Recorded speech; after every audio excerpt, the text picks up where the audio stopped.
Welcome back everybody, MC here with another video, and today I want to show you guys how to make a mob farm in Terraria. These mob farms are very easy to make and they're very useful because you can use them in all parts of Terraria to farm for coins and drops and all sorts. And if you pretty much look at what's on your screen right now, you'll see the completed mob farm. I'm going to make a new one right next to it. So the first thing you want to do is you want to find a nice flat surface. You can obviously make the surface flat yourself. I'd recommend digging 2 holes in that for the trapdoor. And then what you want to do is you want to start placing your stone blocks. Now the stone blocks, what you do is you start on the outermost area and next to where your trapdoor is going to be. And you start building blocks without any gaps until it becomes 10 tall. So you pretty much want to go from 1 to 10. And as soon as you hit 10, then you know you've completed one side. We're going to call these towers. So 1 tower on the left, 1 tower on the right, each 10 tall. And it's very easy to remember that. It becomes second nature. And if you want to know how you have managed to make 10 tall, or if you want to know when it actually is 10 tall, you can either use your ruler or do what I'm doing here, where you count slowly. And once you get to 10, then you know you're finished. Now I usually leave 5 blocks in between. As you can see, I'm using my ruler here. So that's 6 blocks including the character, or 5 blocks in front of the character. So I want to start putting my next block or my next stone block right where my character is standing. And you don't have to be very exact here. I'm making sure it's exact, but it's very hard to get it wrong. It doesn't matter if it's 4 wide or whatever, because I'm going to show you what to do if you didn't leave enough space. But usually I put 5 in between. You can go up to 7 in between. And the same thing on this side. So you're going to be doing the 10 blocks again, 10 tall all the way down to 1.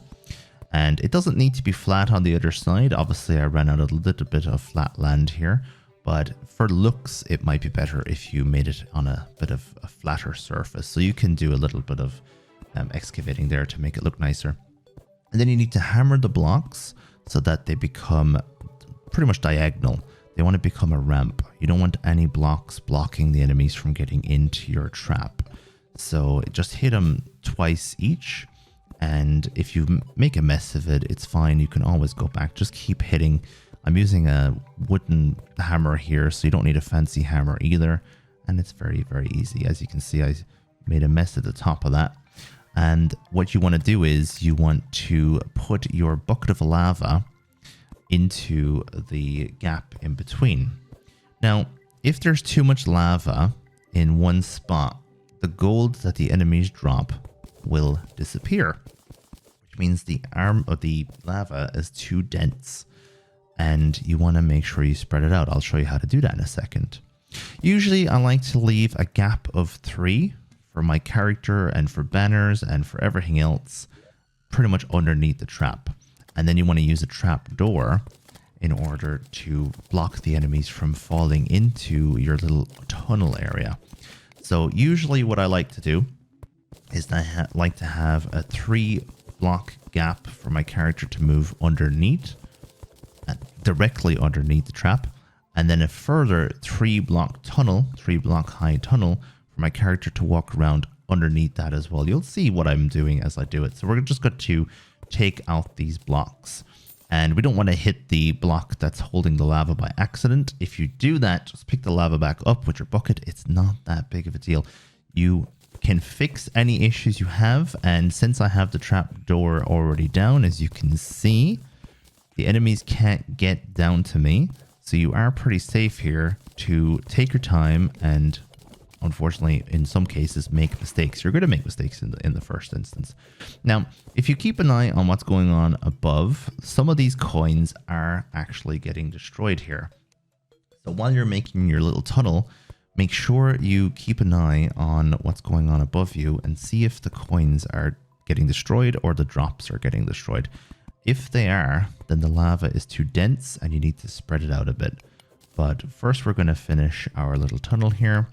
And you can, as I said, you can use all sorts of things in here, from beds to banners to like the nurse, you can have NPCs down here, you can have statues, you can have water candles, you can have potion areas. There's all sorts of things you can do in this little tunnel while you're letting the mobs die to the lava above you, and you collect their goods, really. And you can almost make this into a little base for yourself. So it looks like the lava is too strong. So what you do is, to spread out the lava, you're just going to knock out a little gap at the bottom of the two triangles in order to spread it out. But first, we're just going to add some platforms above us so we can stand underneath the lava, but we can also move from the very bottom layer into the little tunnel area.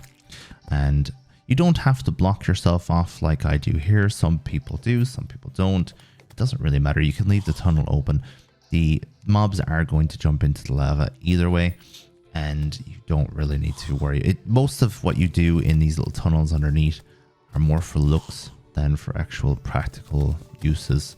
I'm going to use block swap here for these little bits, but unfortunately the mud that the lava is sitting on, I can't block swap that. I'm going to have to take the lava back out of that. And as you can see here, I'm just doing this little whitening of the gap at the bottom, which just spreads out the lava and stops the items from being destroyed. And just in case, usually what I do is I add an extra 2 blocks on each side just to have the lava nice and spread out. And I don't normally build 2 of these like you see in your screen here, but I have 2 traps now, obviously. So I've built a tunnel connecting the 2, and now I can walk underneath. I suppose for looks and just for your own worlds, you could probably have 2 traps as well, and it will just destroy enemies. And at the end of the day, you're going to end up getting lots of gold and lots of items, so it'll be nice to have them spread out into 2 different areas. Another thing that I like to do, of course, is to put water candles down here so that it increases the spawn. And another thing that I like to do is I like to make a graveyard biome underneath as well. And what the graveyard biome is going to do, especially if you're in the normal jungle, or in the normal forest, I should say, during the daytime, it brings out zombies during the daytime instead of slimes. Now, slimes are better for money usually and for the slime staff, but zombies can be better for other drops, especially if you want the zombie arm early game or something like that. And you can pretty much make this build as early as you want. You don't have to wait around.